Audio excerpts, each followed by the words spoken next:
Hello friends, this is Chandrakant from Akul Mac Technologies. Welcome to Top Brass. And in this series, we discuss about the legal matters, and hence we have our guest, Mr. Nagesh Sood, joining us from Ahmadabad. Nagesh is a well-known human rights activist and also a very senior advocate practicing in Ahmadabad High Court. So without further ado, let me present Nagesh Sood. Nagesh, welcome to Top Brass. Hi CK, thank you very much for inviting me again to this session of Top Brass with you. I'm looking forward to discuss something new today. Uh, uh, it was a pleasure, Nagesh. In fact, we are on the journey of discussing the human rights, and we had discussed few days back about the right to health, and we would like to know more about what are the associated rights which might get affected or have already affected because of the lockdown. Right to health is one of the primary right where the people are required to get the medical services, etc. But what are the other rights associated with it? We would like to know your opinion on those.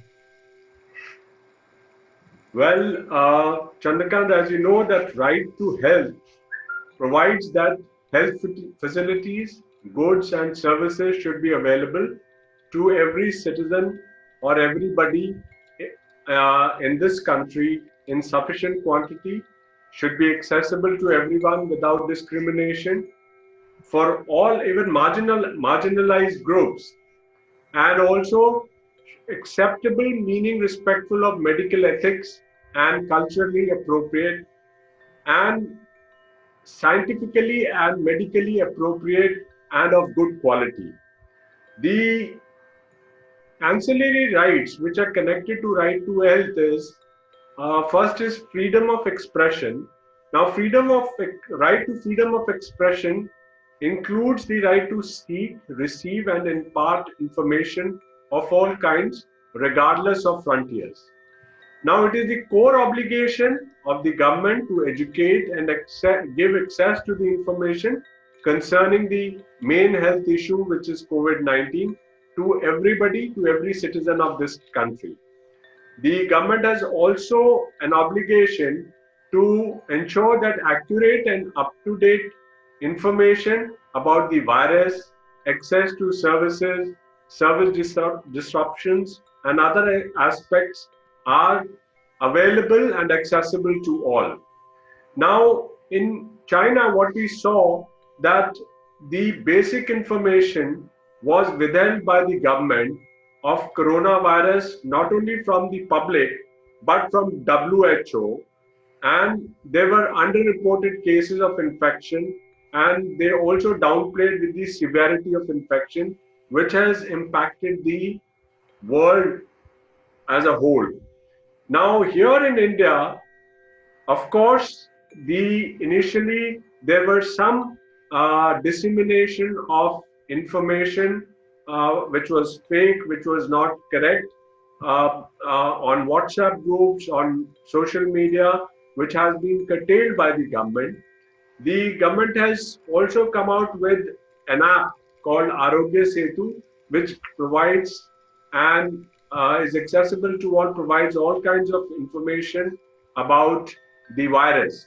So this is one right which is mainly affected during the lockdown is freedom of speech and expression. The other connected right is access to information. The citizen of this country has a right to access any kind of information regarding the possible measures to be taken up by the authorities, early warnings of possible consequences, and information about the ongoing responses. The purpose is to ensure that everyone can take informed health-related decisions in light of proper information. Now here, when the lockdown was introduced by the Honorable Prime Minister, the time was very short, and therefore the people were taken aback and could not themselves, uh, adjust themselves to the immediate lockdown that was announced. So another right which got affected due to the lockdown was right to free movement. Now everybody under the Constitution of India has a right to leave any country, to enter their own country of nationality, and this right also gives uh, free movement of citizen of this country to move in the whole territory of the country. And when the lockdown was announced, the movement of every citizen was impacted, as we were asked to stay home and because of the safety of and because of the pandemic, which had life threatening impact. So these are some of the rights which are affected due to the lockdown, which has been uh, you know, largely affected the people of this country. So Nagesh, since you're on the journey of human rights, and obviously lockdown was there, there was a curve on movement, and there was a curve on what type of information is available, and so on. However, it was done in the good faith. It was done so that the spread of the virus can be slowed down. And would you have any opinion whether these rights that you are talking about are still applicable during lockdown, especially when the Epidemic Act was in action at that point in time? Well, whenever there is an order under the by the government, in the present case, it was the Epidemic Act which was uh, used for announcing this lockdown, and therefore the reason given by the government was that it is for the safety and well-being of the people that such a lockdown has been announced. Now, they every order of the government has to be tested on the floor of the court. The actions which have been taken because of the lockdown are various. There are certain rights which are affected because of the police atrocities. The police has taken law in its hands, and such atrocities cannot are not permissible, because of human dignity and life of the citizen of this country is very important. And under this lockdown, certain authorities have taken law in their own hands. There have been a lot of excesses made by them. Certainly, those excesses are questionable, and the citizens who are affected because of the excesses which have been committed during the lockdown before the court for the redressal of their grievances. Okay. So, Yeah. Sorry. Go ahead. so the main order definitely was passed in the interest of the public, but definitely did not allow a lot of a lot of excesses which have been made by the authorities against the rights of the citizen of this country. Fine, Nagesh. So I think you are saying that if somebody has been wrong during the lockdown, he has the legal cover, and he can always take help of the courts and file his grievance. I think on the other side also there was a huge fake news propaganda which was also happening using various social media platforms. What is your opinion on those fake news which was being spread?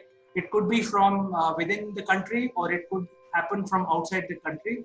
India being a democratic country, we don't uh, we don't have a China-like situation. So we are an open society, but it doesn't mean that the fake news should be spread, which can harm the society at large. So, what is your opinion?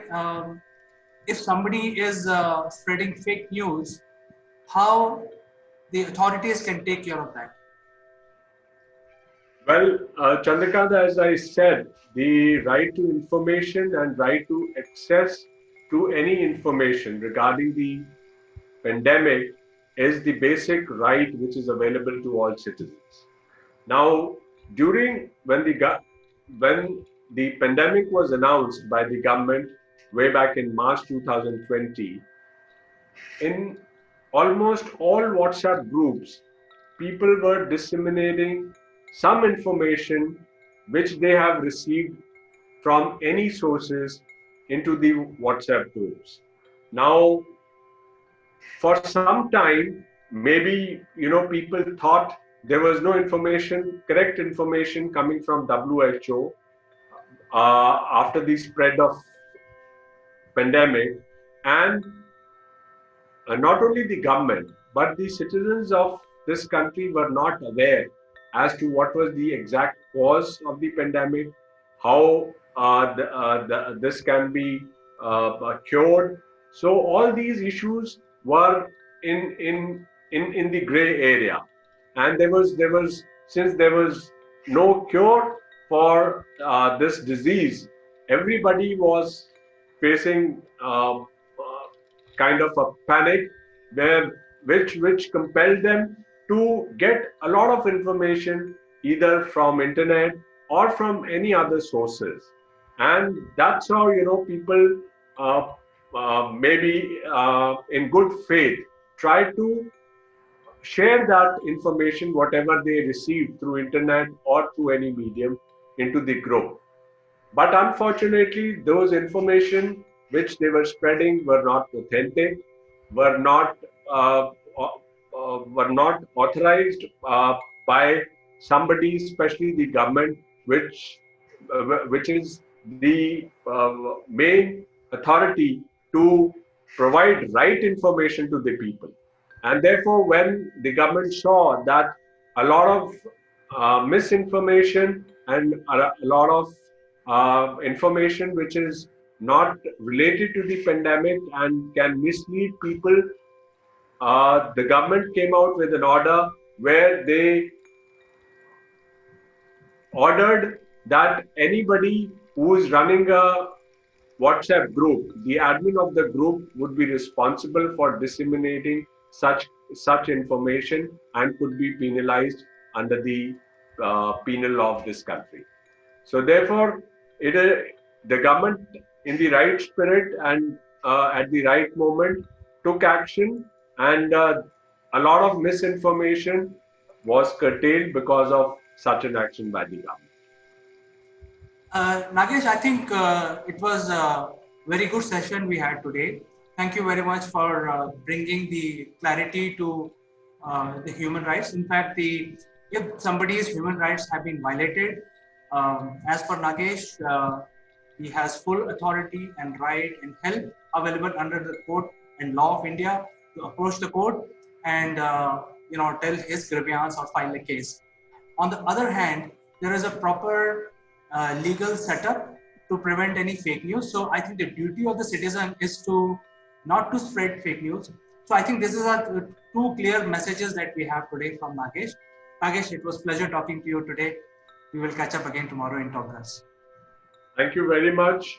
It was wonderful being with you. Thank you, everyone. Bye-bye. Take care.